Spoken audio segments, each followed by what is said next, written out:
Good afternoon. I'm Eric Mazur, a professor here in the physics department and in applied physics as well. And it is my great pleasure today to introduce the speaker, Donna Strickland, who is the Spring 2019 Morris Loeb lecturer and also, much more importantly, the 2018 Physics Nobel Prize winner. Just a brief word about the lectureship. It was established in 1953 by the Department of Physics under the terms of the bequest of Morris Loeb, who obtained his degree here at Harvard in 1883. Donna gave two spectacular lectures this week. I hope you attended. If not, you missed quite something. Today is the last of her three Morris Loeb lectures, and the title is Two-Color Chirped Pulse Amplified Systems for Nonlinear Optics. Donna, the floor is yours. So can you all hear me? Okay. So this is a picture of my lovely University of Waterloo, and until recently this would be my summer walk. This is the physics building, which looks a lot nicer behind the trees than it does really. And this has just been 2 years that we've had this lovely walkway. It's actually yellow. It looks kind of white here, but in the winter it's quicker and you go through buildings if you walk the other way. I will also tell you, since December, I'm glad I don't walk this way anymore, because on this end of the building is a giant picture of me, which is the whole height of the building. Can you imagine a picture of me that big? Gosh. Anyway, the other advantage I have since winning the Nobel Prize, the University of Waterloo did know that Berkeley, I don't know about Harvard, but Berkeley has signs up Nobel parking only. And so and of course I'm the only one at Waterloo, so I have my own parking spot. And so it's actually under where even the president parks over here, so I just walked in here now. So I have my own, that very nice parking spot that no one else is allowed to use until we get the next Nobel Prize. All right, so I'm going to talk about, so this is a pretty applied talk, but along the way I will talk about why it is that I'm just making these particular two-color CPA lasers. So first, just to start as to why I even do it, this person here is my husband, Doug Dykar. And when he was at Bell Labs, he's also a short pulse laser person, and for electrical engineering, and so his thing at the time was doing short pulse pump probe of electronic widgets. That's my scientific description of what he did. But so instead of trying to make a really short pulse that you can do with titanium doped sapphire, which has this 400 nanometers of gain bandwidth, and that's why it will allow a 5 femtosecond pulse to be made. Instead, he wanted to slice up just two bands of the color that would make 100 femtosecond pulses, which is plenty fast enough for his electronic widget measurements.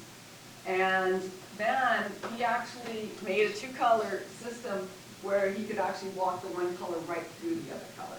And he did it by having a 15-watt argon laser. He broke that into two beams.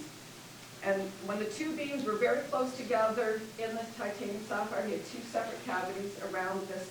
They actually did talk to each other, and he showed that the jitter between the two pulses was less than 2 femtoseconds. So he had this one, I'll come back to this. He does use, because they're very close together, and when the wavelengths were very close together, he had these two, he cut a mirror into half, and then he could separately manipulate them. So I was at Princeton. I was a member of technical staff at Princeton, and so my job title actually was called laser manager. I don't quite know how one manages lasers, but that was my title. And I just helped various professors in the photonics and optoelectronic materials center do things. My immediate boss was Warren in the chemistry department, and he started talking to me about wanting to have sort of short pulse intense mid-infrared, and wondered if I had ideas of how to do it. So at first I kind of thought I would actually just take this laser and do the mid-infrared generation inside the laser. I thought it would be more efficient, but there were complications. I won't get into it. I quit trying to do that. And then the other thing I said to Warren, I said, well, how about I'll build a two-color oscillator, and you have your student build a two-color amplifier, and we'll take it from there. But then I got the job at Waterloo. So I still had this idea, so what else am I going to do with any oscillator? Oh, I should tell you that my husband very nicely, I followed him to New Jersey. It's what two scientists end up having to do. That's why I was a member of technical staff at Princeton. I got the faculty job. He left Bell Labs. Bell Labs was getting out of the laser business. He was allowed to take all of his equipment with him if he took an industry job, so that meant I got all of his equipment.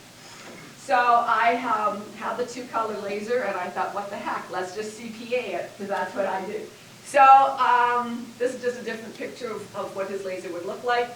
I was thinking that I would do mid-infrared with it, so I wasn't trying to get my two colors close together. I was trying to get them further apart than what you had done. And so it is vertically up and down. The beams are vertical from each other, but once the two beams hit here, one color goes here, there's a slit to pick which color, the other color goes here, there's a slit to pick which color. I want to tell you that these prisms are there in short pulse lasers for dispersion control in order to make 100 femtosecond pulses. All right, and so then they come out separately because of that two D-shaped mirrors. It's somewhere. Oh, here it is. And so one beam went this way, one beam went that way. And then this is a two-color stretcher. I should tell you, though, that he bought that argon laser back in 1988, and so I only had it so many years with it until it actually went up in smoke. The electronics of it went up in smoke. So luckily, the year it went up in smoke, I had my new colleague who's in the adjoining lab to mine, Joe Sanderson, and he had a 10 femtosecond laser. So now, in the talk I gave yesterday, actually, in the multi-frequency Raman generation, used the 10 femtosecond oscillator. It comes in through a fiber into my lab, and then we use these three prisms so that all the color goes here, and again, some of it goes here, some of it goes here, and again, we slice it with colors. And we send it to the stretcher. Quite often I've had undergrads join my group, and this is one of the things, if nobody else is using the laser for a while, they have to do this. It's a little test of whether you really should belong in an optics lab or not, because this is quite a thing to line up. All right, so there's more to it than what's shown here. But grading, if you were good, I should tell you that the price of the grading goes up exponentially with the size. If you were going to take a 10 femtosecond pulse or a 5 femtosecond pulse and have that sort of 100 nanometers of bandwidth and stretch it to be a nanosecond, the grading would be a fair size. But if you're going to just pull two 10 nanometer pieces and still need it to be a good fraction of a nanosecond, it's quite a bit of stretching, and it would require, if you were going to do that one grading, an enormous grading that I could not afford. So instead, to do a two-color one, we actually take the two colors for whatever experiment we want to run. We have to pick it.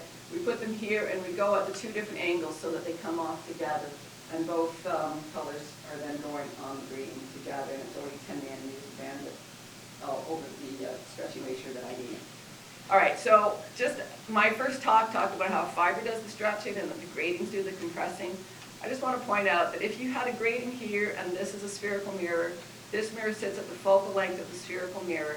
If this grating was back here at the focal length, all colors would travel the same distance, and so there would be no dispersion. If the grating is further away, it's negative like the compressor, and if the grating sits inside, it's positive dispersion. It was Oscar Martinez that came up with this in 1987, and pretty much all solid-state CPA lasers use Martinez grating stretcher now. All right, they don't use fibers. Again, there's a lot of vertical part of these beams going back and forth. That's why the grating's not actually in the way of this mirror, okay? So, but that's not shown. Anyways, the two colors do get stretched. This is a standard amplifier system. It is known as a regenerative amplifier because we're going to have almost a million times gain, and so it has to take several passes. So it is a cavity. It could be a laser all on its own. It will be a Q-switch laser all on its own. The point of a regenerative amplifier is when you put a seed pulse in, it has to be sufficiently powerful that it gets amplified compared to the noise signal. Because again, it is a laser cavity, so spontaneously emitted photons will see gain, all right? In my two-color system, because I'm going on either side of the gain peak, we have to try to make sure that the outside colors are amplified compared to this inside where most of the gain is. In this particular one, it's easy to do. We use prisms, not for dispersion control like up here, but the advantage of the prisms was here that we could put slits where the colors are separated. We do the same thing. The two colors come up. They just get separated into two colors, so we can put slits here and match the colors here to the colors there. The in-between color then, even though it would have the most gain, comes up here and goes out, and this isn't allowed to reflect back and forth. So that's how we have a two-color amplifier. There's also multipass not shown here, and then the grading compressors. So I will also tell you that it's not perfect because up here we come in with two angles and come out with one. Here, because the colors are already together in the amplifier, we go in at one and out at two. If you do use grading stretchers and compressors, you should use them at the same angles so that you match all orders of the stretching and compressing, and we're not doing that here, but we're not trying to get perfect compression. I'll tell you that when I had Doug's two-color laser that made 100 femtosecond pulses, we did compress down to 150 femtoseconds. Using the 10 femtosecond laser and using a fiber to bring it across to the other room and what have you, we haven't ever gotten less than 200 femtoseconds. So switching to that system. All right, so that's the two-color system. And as I said, I sort of thought about it from a mid-infrared point of view. And so what was worn, I should show you this. All right, so the top traces, each of these are the two-color oscillator and how far apart we can pull them. And then the bottom ones show that the amplified spectrum. There is some ripples. I think this is actually the Faraday isolator that's causing this. This one, I'll tell you, is just us being sloppy. I think it's fallen off the grating. This one, when we really try to pull them apart, you will see that we have gain narrowing or gain pulling in this case, where the amplified one does get moved in towards the gain peak. All right, but we still were able to separate them by 90 nanometers and have them as close as 40 nanometers. All right, so why was Warren even thinking about wanting to do it? This was back in the heyday of coherent control. Even before coherent control, when the laser first came along, one of the sort of holy grails of what lasers could do for us was maybe, if you had a complicated molecule and there was a vibration here and a vibration at a different frequency, you could tune your laser to that frequency and you would cause that one to cut away and leave the rest. That was the idea. Unfortunately, it doesn't work because what the vibration frequency means is really just one leg of the ladder. And if the bond was really like a harmonic oscillator, of course if it was, we would never dissociate. If it was, there would be these equal distant legs up the ladder. And what Einstein's equations in 1970 showed is that once you climb up, it's just as easy to stimulating it down as it absorb again. And so it is a statistical thing. And so you just have to wait long enough until finally, some chance of climbing all the way up the ladder. And in the meantime, you're causing this vibration, which is actual motion, and so that hits the other atoms in the molecule, helping to vibrational relaxation, and the weakest bond always broke. So now, of course, it's not really a harmonic oscillator, and this is just my own little PowerPoint shape. This is not any real, there's chemists in this room, yeah, so I don't want anybody upset with me. But anyways, the idea is that it's not harmonic oscillator, it's this, and so the spacings get closer together. You cannot just climb right up to here with one. This is a conservation of energy and momentum thing that's not allowing this. This is the one that if they were equally spaced, you could pick one color, but again, that's the one that would go up and down. This one, if you pick one color because of the chirp, it doesn't work. But now the idea was if you could have a short pulse, would have all this bandwidth, and you chirp it, such that the shortest frequencies, highest frequencies, shortest wavelengths are first, that you would have, by adiabatic rapid passage, the same thing as the Rabi flipping, you could get 100% population up here, and instead of causing it to go back down, you would chirp to another wavelength, so you'd be resonant always up and never resonant down. And so that was the idea of this chirped adiabatic rapid passage, and also these are vibrational frequencies, and so even though the color doesn't work, this is really mid-infrared radiation. So we wanted a short pulse, intense, because it's a multi-photon effect, mid-infrared. So when I got it to go, I called Warren and said, okay, I've got this laser, did you want to work with me? And he said, oh, forget mid-infrared, I've got something better. I went, all right, whatever. And so here it was. So, and again, I'm going to explain the mid-infrared, because we did go ahead and make it, but it is all the energy of one photon subtracting almost the same energy of another photon of close wavelength or close frequency. And so even for 100% photon efficiency, you may only have 10% energy conversion efficiency or worse.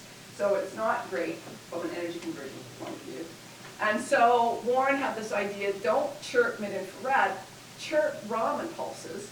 And so if you have two pulses that are in the visible, or the near infrared in our case, and oppositely chirp them, then if this is the beginning of the pulse, they would be this far away, and by the time you populate here, then they would be this far away, and so on, and eventually it would get to almost to be the same, and you would climb like a ladder. So we decided we would try this experiment. Stay with me. There we go. I realize now looking at this, because I stole these slides from an older talk, that I don't actually know who I should be giving credit to this. So, I'm sorry to whoever should be, especially if you guys are actually videotaping this, it's very bad of you not to have credit to whoever came up with the enhanced ionization spectroscopy method. But let me just explain how one would know. Chances of actually dissociating wasn't going to be high. So to make the measurement, we had to have some indication, did we or did we not climb up this vibrational ladder. And so the idea is, if this is the one that you're climbing, and then there's a dissociative type of state up here, if you start in the ground state and it takes this much energy, versus if you climb up here, it only takes this much energy, if you go in with the same power in your ionizing pulse, and it's going to be a multi-photon effect, you would see much more ionization here than you would if it required this much energy and that many more photons to cause the ionization. So this is the idea. If it was chirped mid-infrared, you would have your chirped pulse and you would just time your other pulse through. And at the beginning, you would be here, and at the end, you should be here, and you should see it.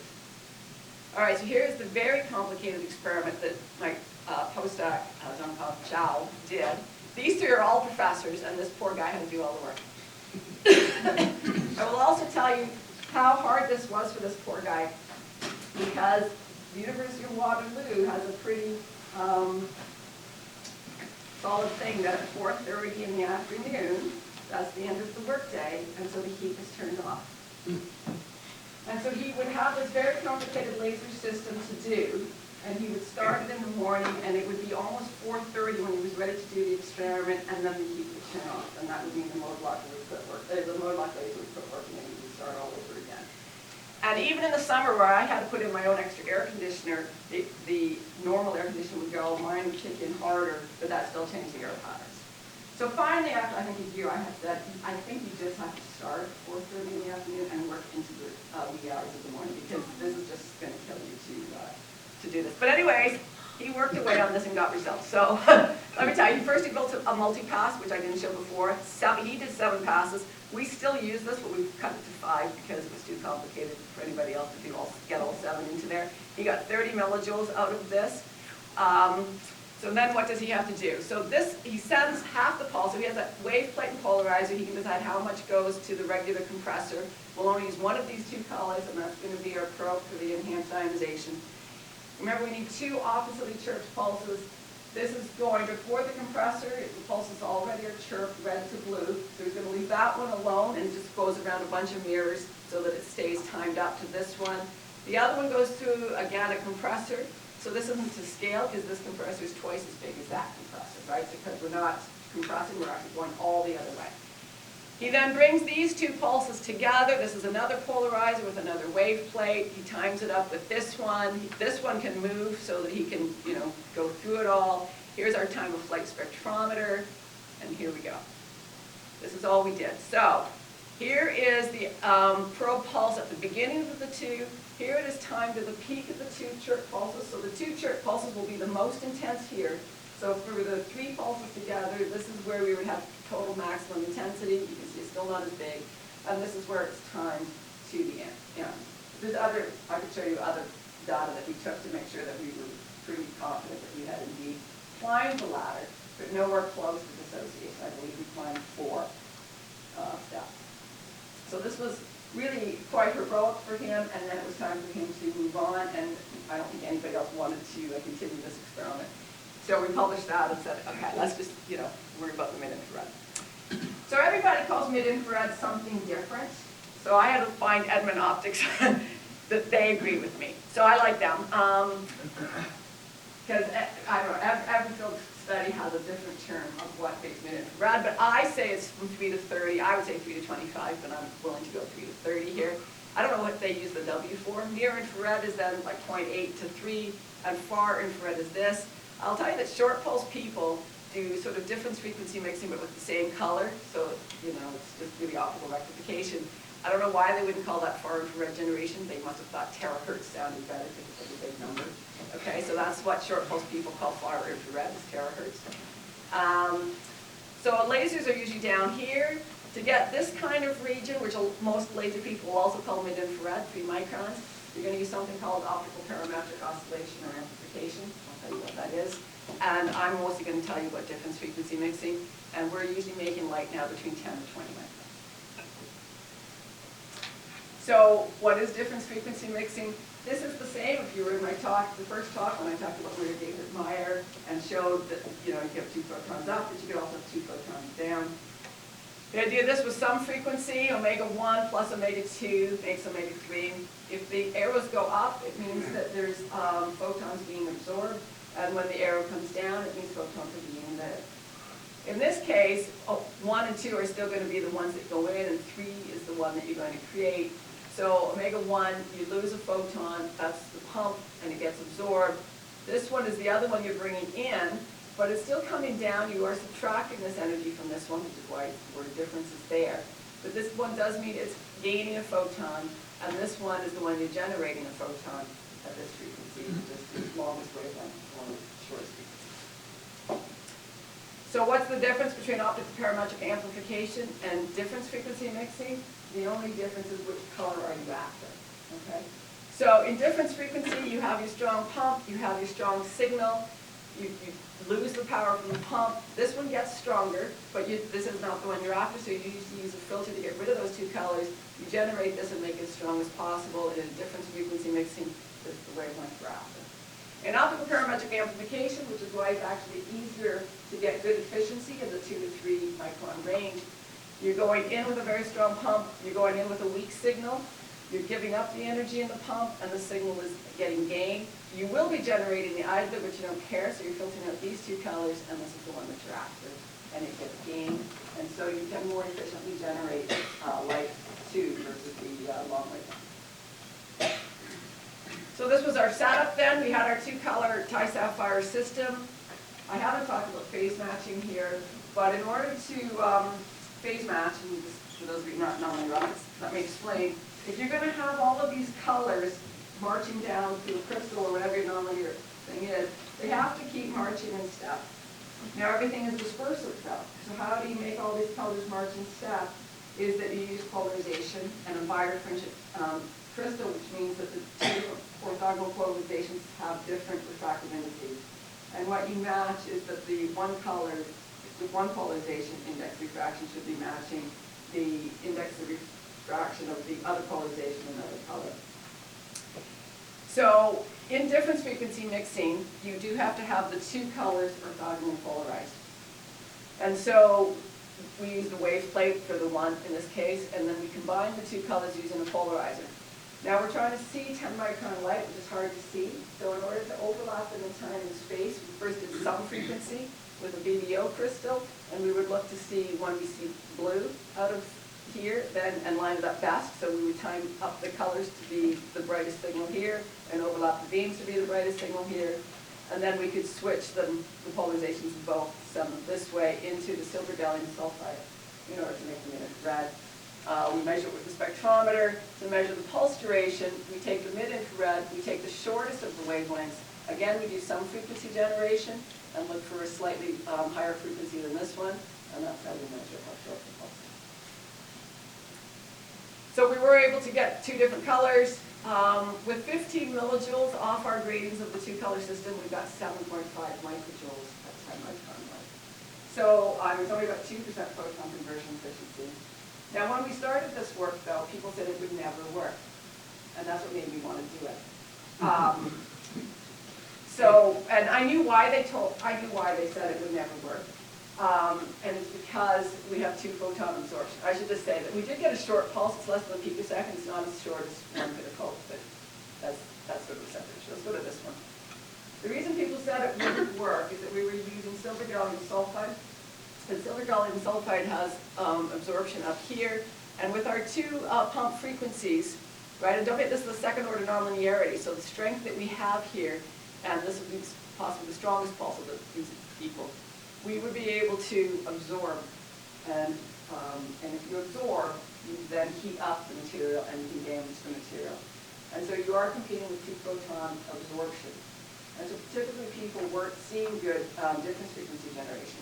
But this is because they weren't using 2-color lasers. They were usually using one laser that would pump some other way to get the other color, and it was usually a 10-to-1 ratio. And so the one very strong pump certainly did have a lot of 2 photon absorption. We had 2 equally strong pumps, so that neither one had to be as strong.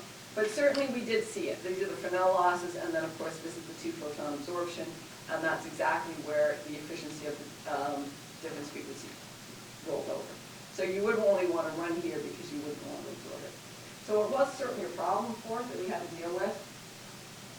When we looked at the two colors, certainly the pump, it's this one, suffers from 2-photon absorption more than 885. And yet you could, you know, theoretically, you should get 2-photon absorption all the way to 1.2 microns. Okay? But it was worse at the 800 than the 885. Now, at the time we were doing this, though, I go to a laser conference, and people are starting to talk about fiber CPA and the fact that they can amplify short pulses in ytterbium doped fibers, and they're getting far more average power than we're getting type sapphire. And I'm thinking, why am I not using fiber lasers? So, first of all, fiber lasers are, you know, they're not at 1.2, but we already showed that 885 is not nearly as bad as 800, so surely 1 micron is even that much better. It's not as broad a spectrum as the Thai sapphire, so that's one of the disadvantages. But one of the big advantages of fiber lasers and why they can have an average power that the Thai sapphire can't is that you're pumping at 975 to laser maybe 1030 to 1050. And so the quantum defect of that is very small. Only about 10% of your energy has to go out as heat, not 50%. Yeah, don't stay there. Okay. So the other thing is with the small Thai sapphire crystal, and you're pumping in the green to get the infrared, and you're pumping into a pretty small crystal, and half your power has to go out as heat. This is why you have to work hard to cool this crystal to do something. Whereas in a fiber laser, which is pumped much more like the original ruby laser, which had a surrounding helical flash lamp, is the same idea is that you have this sort of 100 micron multi-core where the pump radiation goes in and out, in and out, in and out. You maybe have meters of fiber to radiate the heat, and you only have to radiate the 10% of the pump energy as heat anyway. And so this is why you can handle way more power in a fiber laser. So, okay, let's switch to a fiber laser. This was the other thing. Even at the time, this is an old slide, 100 watts. I mean, people are saying kilowatts now, but you know, I wouldn't do anything like that in my lab, because that would be scary. Even 100 watts, I would find scary. But, so there was two advantages. The average power is way higher, and we're going to be out at 1 micron, and so it should even be better than this. So this is one of the first ones that we did. So, first, I did not want to make a 2-color fiber laser, and the reason people have been trying to do this, so it worked, you know, Doug's, and I have to tell you that when Doug got his 2-color Thai sapphire to work, there were 3 in a row that came out, 2 on the same issue of optics letters and 1 in the very next issue of optics letters. And they all worked different ways, but they all did the same kind of thing. When people tried it with a fiber laser, it was the opposite effect. You couldn't get them to synchronize. They actually wanted to be as far away as possible and be asynchronous. And so I want a synchronized pulse. So I decided I wouldn't try to do that. I just take a mode lock fiber laser, I go into a photonic crystal fiber, and I make a huge bandwidth, and we'll just pull out 2 colors from that huge bandwidth. So we just use a fiber stretcher, but we also, I'll come back to what this is. The 3-grading stretcher stretches more than just the fiber does, but this is also where we're going to put in our knife edges and cut out the colors we don't want. Okay? So then, unlike in the regenerative amplifier I had for the Thai sapphire, I was able to put prisms and slits. And so I was able to say, you know, don't worry about the peak gain causing a problem of amplified spontaneous emission, because I'm only going to let those 2 colors go. We don't have that advantage here in the fiber system. This is going to be single pass through. And so we have to make sure that we go with strong enough signals that it takes the gain and not the noise in the center. And this is why you're going to need multiple fibers in order to each step clean it up and put it back in to make these 2 extremes get amplified. So we use 2 system and then the 3-grading compressor. So here just shows you how ragged, if you use continuum generation, it is a very ragged kind of system. It will make a large spectrum, but you are sort of at the mercy of where these peaks are. This is the 2-color selector. So we now have transmission gratings, and so the 2 colors come in here. 1 color went this way, 1 color went that way. Instead of using spherical mirrors, it was too complicated. We used just regular lenses, so that there's 1 path here. This one is a roof prism. This one is a roof prism. and then we put knife edges in. We don't have to have slits because there's only so much gain, so we don't really have to worry about limiting on the outside. The gain's going to limit us on the outside. We just have to cut out the colors we don't want in the center, so you can see that we've done that here. This is a complicated one to line up because these two colors have to come back, and not only do they have to be at the same point to get into the fiber, but they have to be along the same line.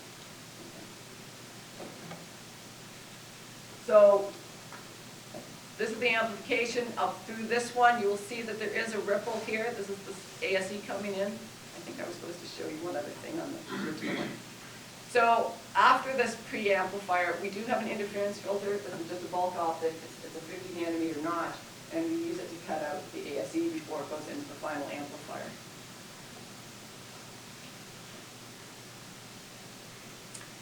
So this bit-in for a generation setup is much the same. We do need a chopper, okay, because this is a 60 megahertz system. We use a mercurium-cadmium telluride detector. We use a lock-in amplifier to detect it. We can go to a spectrometer and see it. This time we're using gallium selenide. This has a higher nonlinearity than the silver or gallium sulfide did, so we have a better chance. We use an F2 spherical mirror. I'm going to come back to this to sort of grab hold of the light and detect it. So these are the different separations of the colors. You can see them here. And if you pull them far enough apart, we could generate 16 microns. If you put them close together, we could do 20. You can't go beyond 20 microns because the gallium sulfide actually absorbs light beyond that. So we need a new type of crystal for us to go longer than that. And we weren't able to pull them apart any more than that. You'll see the ASE starts to build up here again. So far we've been able to get 16 to 20 microns. But as I said, it was really hard to take that three grading structure, two-color selector, and keep it going through the fiber. And the whole point of switching to fiber anyway is to be that it's a much simpler system than the default Pi Sapphire. On the other hand, my whole career up until here has been with solid-state lasers, and so I'm much more comfortable with that. So the fiber laser in its original conception is really just take out the crystal and put in spooled fiber, but everything else is much the same. So this was the first time I was working with Ron Kashup's group at Polytechnique Montreal. And they built us a double fiber brag gratings that would reflect two 10 nanometer bands of light.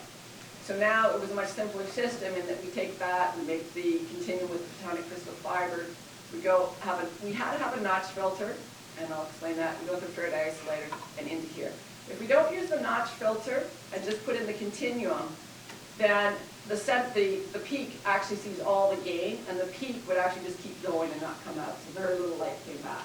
If we sort of force it to have a double pump sort of continuum, then that's what got the gain, and we had more coming back out of our two 10 nanometer segments, came back out, and then it would go to the amplifier.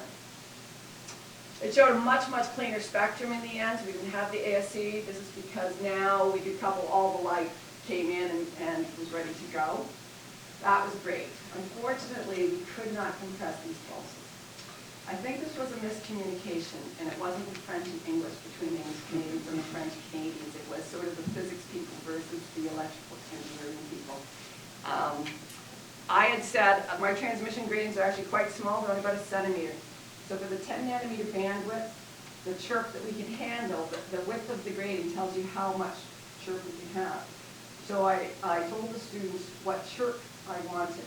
So when the electrical engineering person who builds chirp fiber gratings hears chirp, he thought it was the chirp of a grating, but we use a double pass. And so when I got back to him, I said, does that mean I actually have twice as much chirp as I want? And he said, oh, I guess I didn't understand what you meant. So that's why we could never compress them, because we had twice the chirp we wanted, so I could only be able to get back to 100 picoseconds instead of the 1 picosecond that I wanted.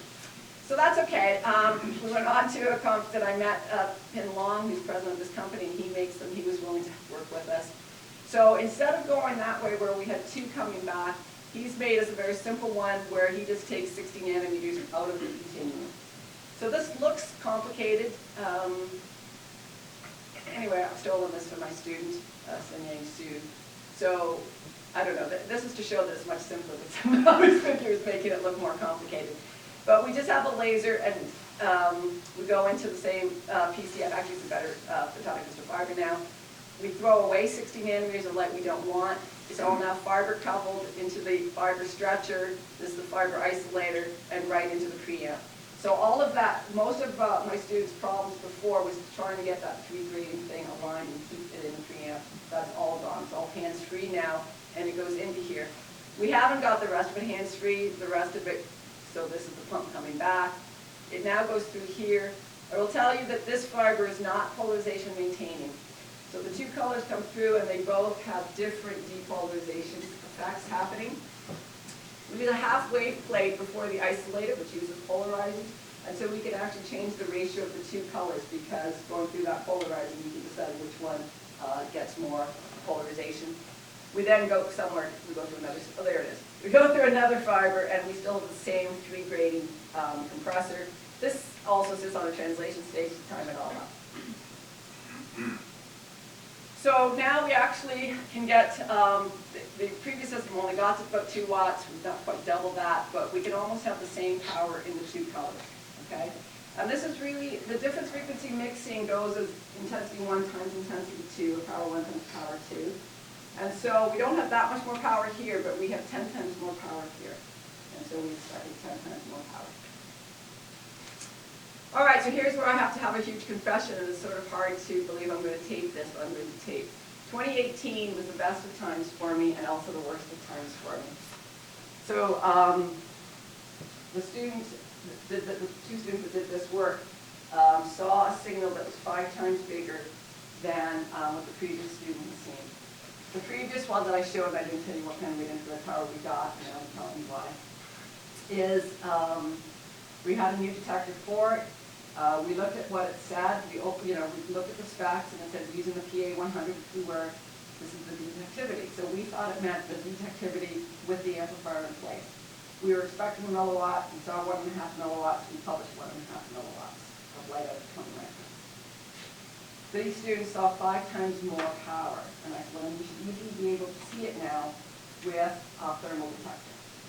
Because even when we say 1.5 milliwatts, it has to go through a germanium, so it's only 35 to 40% passing through. We looked and we saw basically nothing. That was a problem. We kept looking, we kept trying. My colleague Joe had an off-axis parabola mirror, but it looked a little bit funny. We used the 1 micron light to reflect off of it. It said it was about 90% reflective at 1 micron, so we used that. It gave the same sort of not much results. So in the end, I did write an erratum and say we didn't see 1.5 milliwatts. We saw 50 times less than that. And right after I got my Nobel Prize, I said, go ahead and buy a new off-axis. Go back. Where'd you go? Go buy a new off-axis parabola mirror. And my student got it, put it in, and he went, Donna, it's 10 times more power. And I went, oh my God, I cannot write an erratum to the erratum. I don't know what to do. And so I feel very bad for the one student got a good job. I don't think he cares. But the other student, it's just a 2-year postdoc. And I think he unfortunately cares that I sort of said that, that's unfortunate. But anyway, what can I tell you? We're having to write this paper now, and it's very awkward because we have no idea how to refer to the old stuff. But this is what we have now. We have 2.5 milliwatts, and we definitely legitimately have 2.5 milliwatts out of 20 microns. So nobody else has this kind of power with 70-second pulses. It is a much simpler system. But in all of our trying to figure out where our light was going, we had to start thinking about, again, when I said that we thought we were going to get a milliwatt, we were using a plane wave approximation. Okay? And so this is not true because we're focusing pretty tight. So we went back and looked at this paper that was Ron Shen, I don't know who this is, way back in 1977. They were talking about far infrared generation with 100 micron light, and they talk about the fact that this is against beam walk-off. This is one of the things I just emailed Cindy today about. Do we think this hump here matches these humps because of our beam walk-off? But at this point here, I will tell you that the beam radius is the same size as the wavelength. So the radiation is going out quite wide at this point. So that's why I thought at first that F2 spherical mirror that I had was the problem. All right? I will also show you that now when you go to, this is what, the beam is still a nice Gaussian beam. When we focus on 45 centimeters, the beam diameter before the lens is 3 millimeters. By the time we get to 10 centimeters, we're starting to see the conical emission that this paper talks about, and so we've matched this simulation pretty well. And so the beam is wider than what we were expecting. When you do some frequency generation, the confocal parameter remains the same for the harmonic as it does for the fundamental. But when you do difference frequency mixing, you have to remember it's a two process, and so the beam area is half, but our wavelength has gone from 1 micron to almost 20 microns. And so it's actually 40 times more divergent than the beam that you went in with. And so you have to keep track of that. On top of that, because we now do a full Gaussian theory, the Gaussian phase shift out the center means that you really shouldn't be phase matched like the way I described. And the only way to really get phase matching is to have this conical emission come out. One of the other problems that we had, though, is that the commercial laser we started with wasn't the best. We have not actually worked at trying to do real fiber CPA. Should be worried more about the nonlinearity that's happening inside the fiber and compensating that, so I'm going to come back to that. So the week before the announcement of my Nobel Prize, I was at Cornell only because I was supposed to be there. Well, I was there. I was there to learn how Cornell is transforming their first year labs, physics labs, and we're just going to steal their ideas. I'm going to probably steal Eric's ideas. We're going to steal ideas from everybody who doesn't even teaching and not reinvent the wheel. So that's why I was in Cornell. But since I was in Cornell, I contacted Frank Wise and said, can I come and see you? I really like your Renaissance laser, and I think I would like it for my new front end. And we discussed, we discussed the week before when the Nobel Prize collaborated, so it's not doing it just because I got a Nobel Prize. So we're going to, but what the Nobel Prize did, while I was there, I could think, where am I going to find the money to get this stuff to build this new laser? But after I won the Nobel Prize, then I called him up and I said, I think money won't be the problem, so let's just go ahead with this. So he's got this really cool laser. So here's how, you have to do something, but even a lot of mode lock lasers, you have to do something to get a pulse to start. But once you get a pulse to start, so if you have a pulse, it's got some kind of bandwidth, you have both gain and nonlinearity, and so you have self-phase modulation happening. You now get this wide spectrum, and you use a filter. This wide spectrum, though, is the same pulse duration, but now you're only going to take a piece of it, and because of dispersion, it's a shorter piece of it. You go through, the pulse is a little bit shorter, it goes through self-phase modulation, you take the other one, color, go through, and you just do this a few times, and poof, you get a very short pulse out. Pretty amazing. And it's a much cleaner pulse than what I have right now. It's shorter and cleaner, it's nicer. You can also, stay with me. There we go. You can get all these different colors. I don't think from the one laser, though, that I can get my two colors separated as much as I want to. Or if I may still have to use continuing generation. We're going to find out, though. So he's got the parts, and he's building this laser, and he's going to send a postdoc with it, hopefully before the summer. So we can put this in at the front end.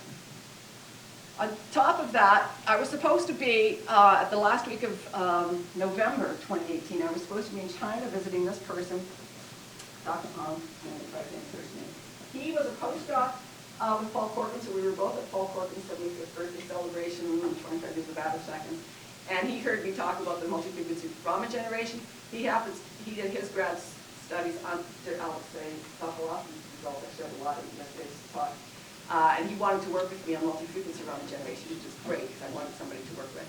But unfortunately, I was going to work with him at the very end of November, and I had to call him and say, obviously I can't come to China and be ready to go to Sweden next week. That was not going to work. So I haven't actually got back there, and now our Canadian government's telling us that we should be scared to go to China. So I don't know. I don't think it's that bad.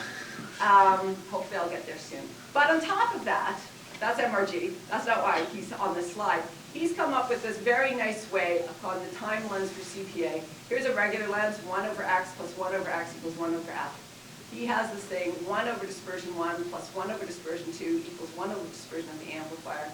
Inside here is the energy, the pulse duration, the nonlinearity, the length, the dispersion. It all works. He's got this lovely little paper that you know exactly what dispersion to put at the front end, depending on what pulse width you start, what gain you want, what nonlinearity you have, and the fibers and the start the same. And so I should be able to do a much better system once I see how Frank Wise's oscillator works for me. We should have a much better system. So just to tie into yesterday's talk, I talked about the multi-frequency Raman generation and how we want these two pulses to make single femtosecond pulses for making molecular movies. I'm pretty sure my colleague Joe Sanderson, who wants to make the molecular movies, doesn't want a 10 hertz system.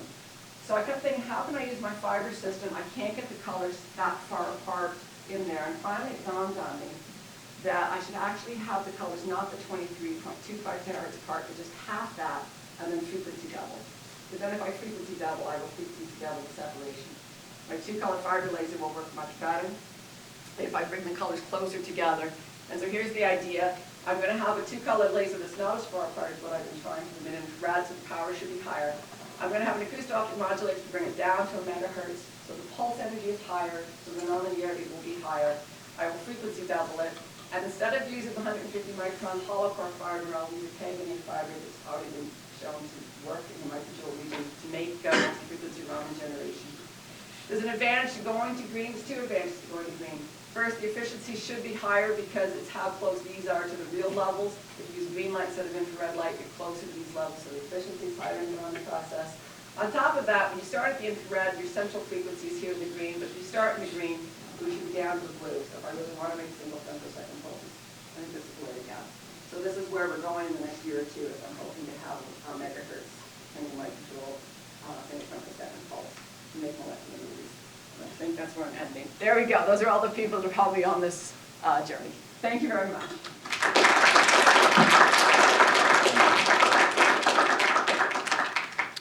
Thank you, Donna. We have time for questions. Will be a microphone runner on that side, and I will be the runner in this aisle. So who wants to go first?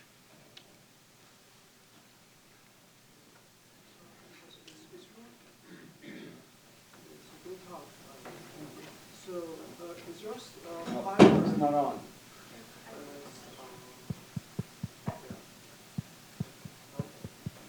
So, is your fiber amplifier? So, what's the repetition rate? Oh, the original one is 60. Do you mind repeating the question? Yes, Because okay, so he's asked me what the rep rate of the fiber amplifier is. So it is pumped CW. The oscillator is 65 megahertz. Frank Wise's is going to be 25 megahertz. So right away we're going to get a factor of 3 in peak power. And then we'll see if we can go down to megahertz. I mean, I won't go down to megahertz all the way because I may not have enough average power. I've got to make sure that my two colors will saturate out each step. But the goal is to get to a megahertz. The coherence time, whatever, it's not really easy to go less than a megahertz.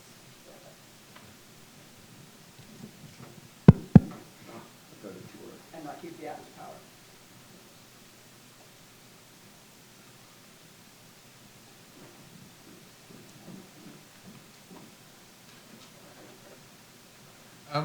So I had a question about what you were talking about near the start of the talk with sort of climbing the ladder of vibrational states of the molecule.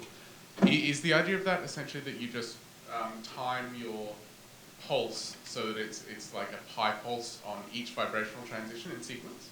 Yeah, well, chirp adiabatic rapid passage is a little different than the Robbie and Hubby. You want to chirp it in a way that if you were just trying to find one place and not over and over and over again, adiabatic rapid passage would say as long as your chirp rate is slow enough that it's adiabatic, but the pulse length has to be short enough that you can still not include the decay times. You will completely have 100% inversion. Right? So it doesn't Robbie flip back. If you just go with one chirp pulse, it actually stays there and doesn't come back. But then the idea of this one was the fact that in that kind of time scale, so I mean if we had gone on with this, the thing would be we just used the chirp that the laser worked at. We didn't try to optimize the chirp rate with the how fast it would actually climb the ladder, which is obviously the better way to go. And probably the linear chirp wouldn't be the best anyway because each step would have its own timing with it. But I don't remember ever hearing that anybody else got any further than us either. So. Do you mean how fast it climbs the ladder, or how you match the anomalicity of the potential? Because then isn't that what you actually have to do to match the chirp? Right. So you to have to the match it, but each one will take a certain amount of time to climb, right? Because you want to have the exact rate. Well, it's not an exact rate because there's actually a pretty large window in the chirp rate. And so yes, but you do want to climb. You want the pulse chirp to match the time it takes to climb to here is that time you want to have to change to the next frequency shift. But each one, probably the linear chirp wouldn't have been the ideal one. Because first of all, you're right, it's not a linear chirp in the energy scale either. At the same time. Last call. If not, Donna, thank you for a wonderful series of lectures.